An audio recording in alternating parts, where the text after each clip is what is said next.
Okay, one thing I wanted to talk about because this became a big topic.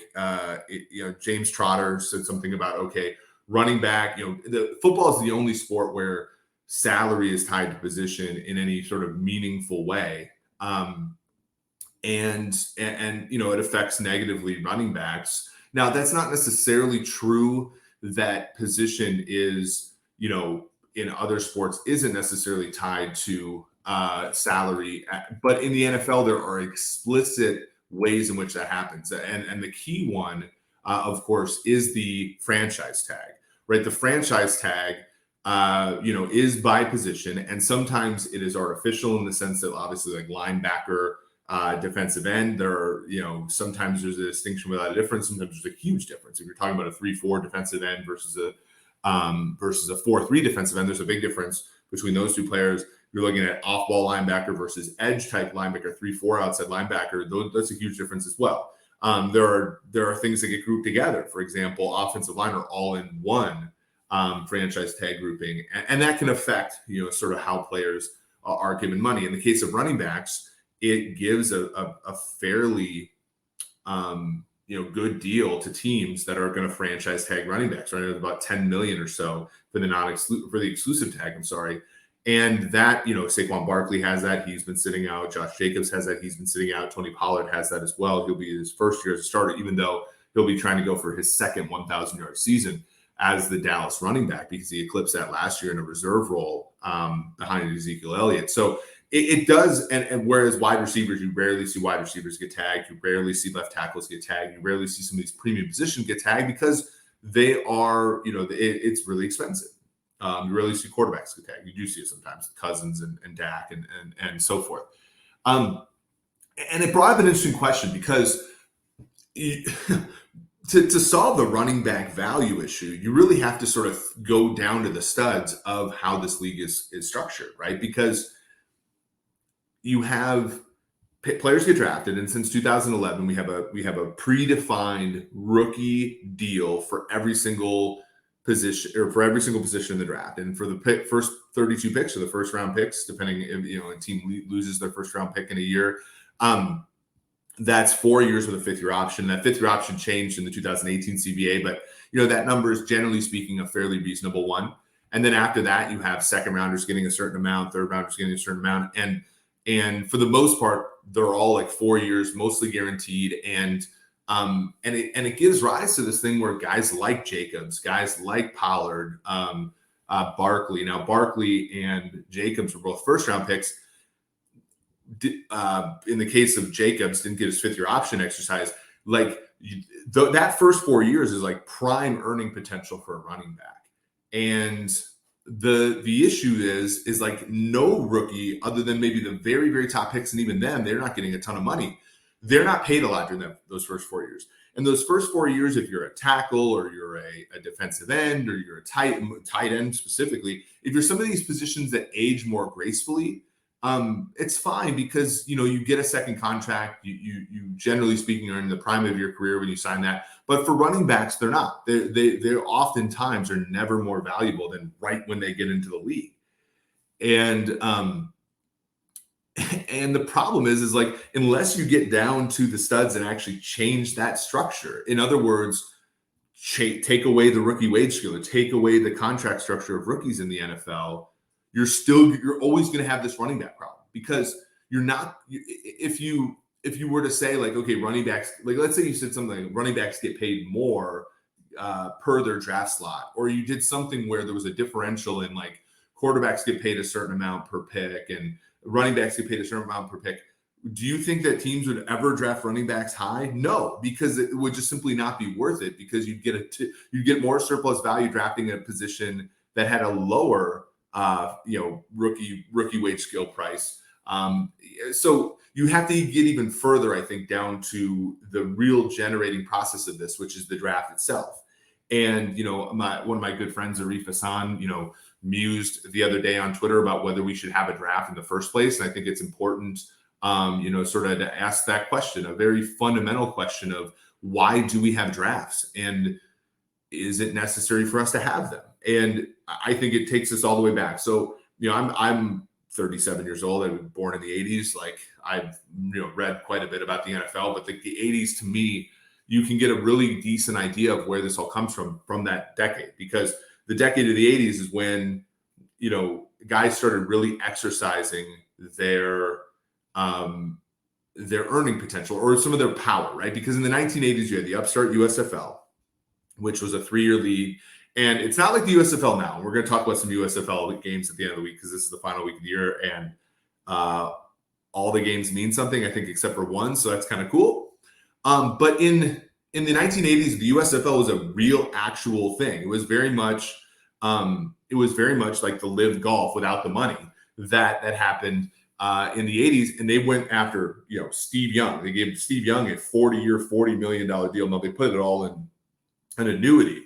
They went after Jim Kelly. Jim Kelly was drafted in the top 15 picks by Buffalo. He goes to Houston and plays for the Houston Gamblers instead of going to play for Buffalo. Herschel Walker, now this is an interesting one because Herschel wanted to go out of Georgia after 3 years. At the time, you had to basically be a 4-year player to go into the NFL draft. So Herschel went ahead and went to the New Jersey Generals and played with Doug Flutie for Donald Trump's New Jersey Generals and played there for a few years. You also had Reggie White going and playing for the Memphis Showboats. You had Anthony Carter playing for the Michigan Panthers. Bobby Hebert, my friend, who I do a radio show with out of New Orleans sometimes, he played for the Michigan Panthers as well. And so there was real, actual power there. 1982, right before the USFL started, there was a player strike. There was only 9 games in that year. 1987, there was another player strike. And out of 1987 came what was called Plan B free agency, which basically was like every single team could leave unprotected a bunch of players, and those players were actually free agency. That was the first time in the NFL that there was actually player movement.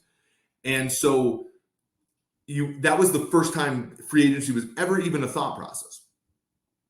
The draft, of course, predated that by multiple decades. And I think that's kind of the idea is you go to teams and the team controls you. And over time, we've chipped away at that idea, right? We've chipped away at it, again, Plan B free agency. And then in 1993, there was actual free agency. In 1994, there was the salary cap. And we've just kept the draft around as a relic. And we love the draft. The draft is an amazing thing. PFF, Timo, and large extent Timo, and then I helped a little bit with the mock draft simulator. We love that. We love that stuff. But the draft is very much a relic of a time where players didn't really get to choose where they went, and we've chipped away at that for veterans. But I think if we really want to tackle the problem of what running backs are paid or what other players are paid, we really have to get down to the draft, right? We really have to get to this point where what if it was an auction? What if they were all just free agents and you had a pool of money to sign those players that was commensurate with maybe your position? Maybe you got more money if you were a weaker team. Maybe you don't get the first pick, but you get the dollars allocated like a first team with the first pick did, or something like that. You would need to have something that would mimic being able to dole out cash to these teams, but you had to but in some ways you got to give the players the opportunity to choose their teams. If you allowed for that, then you could think about a situation where, and this actually did happen before. I remember the Vikings, growing up in Minnesota. I remember Robert Smith, he only signed a 2-year deal coming out of Ohio State. So he was drafted by the Vikings in the first round of the 1993 draft, signed a 2-year deal, and held out, because he was a restricted free agent, held out in 1995 until he just sat out all the training camp and then came in and was the starting running back. And that's great. He ended up getting his, and then he got his again. And then, finally he had one of the, when he retired, surprisingly, he was one of the more highly paid players, not among his position, but in the whole league. And again, running back value was a little higher back then. But I think if you give players the opportunity to sort of sign those deals, then maybe quarterbacks, maybe you can go in and sign quarterbacks to longer term deals, and then sign running backs to shorter term deals, sign tight ends to longer term deals, and sign, let's say, safeties to shorter term deals, linebackers, positions that are less valuable to the market right now. I think that would help, right? And it would help with development too. I always talk about this, but the Packers had to give Jordan Love kind of a weird little deal as opposed to exercising his 5th-year option, because it was totally different than what it was when Aaron Rodgers was coming out of Cal. When Aaron Rodgers was coming out of Cal, they gave him a 5-year, $7 million deal. That fifth year was a team. That he wasn't an option year. So when he got done with 3 years, the Packers still had 2 years at a 1.4 million per. And so when Rodgers blew up, in the year 2008, they gave him a modest starting contract, and that worked for everybody. That was a good deal, and eventually Rodgers outplayed that and got more money. But he was able to be developed. Now it's like with a guy like Jordan Love, it was almost like you got to shit or get off the pot. And maybe some players need a longer developmental curve. A guy like Zach Wilson, I think, would probably benefit from a deal like that versus some other players who like running backs. Like if Josh Jacobs could have gone back to the table after 2 years with Vegas, he probably would be better off than, of course, now where people are like, great, he led the league in rushing, but when you look at age curves among running backs, is it a great gamble to go in on him? The answer is probably no. But same thing with tight ends. Like you look at like David Njoku actually stayed with the team that drafted him, but for the most part, all these other tight ends, Evan Ingram, TJ Hawkinson, I'm trying to think of like OJ Howard, like all these tight ends who were drafted high, they end up playing for another team before they ever break out.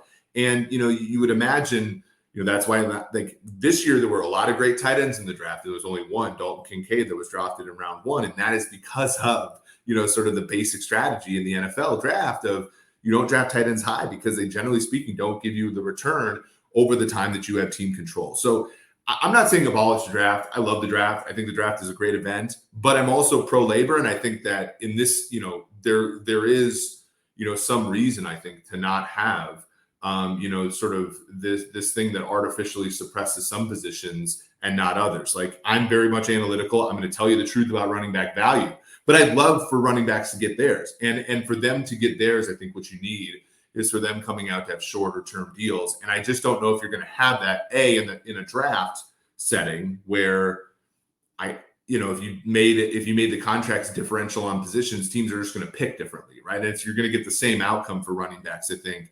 But if you abolish the draft altogether, maybe you would have a more free market sort of idea there. So that's just something to think about.